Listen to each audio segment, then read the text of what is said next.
বাড়িতে কেউ আছেন নাকি? আরে খুকি, আমি ঘটক। আর মা আছেন বাড়িতে? তাহলে তো তুমি তোমার মাকেই ডেকে দাও। হ্যাঁ, হ্যাঁ, হ্যাঁ, ও আমি বুঝতেছি। একটু ঘুমিয়ে নেই। ও, আপনি চলে এসেছেন। হ্যাঁ, হ্যাঁ, আপনার সঙ্গে কিছু কথা আছে। আপনার মেয়ের বিয়ে দেবেন না? আমার কাছে অনেক ছেলে আছে।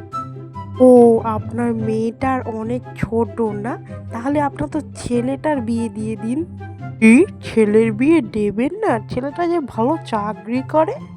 ছেলে এখন বিয়ে করতে চায় না। আরে জোর জবরদস্তি করে ছেলের বিয়েটা দিয়ে দিন, আপনারই তো কাজের সুবিধা হবে। কি, ছেলের অমতে আপনারা বিয়ে দিতে চান না? ও, আমি যা বুঝবার বুঝে গেছি। আপনার আঁচল থেকে ছেলে বউয়ের আঁচলে ঢুকে যায়, তাই তো বলছেনটা কি? যান দিকে এখান থেকে।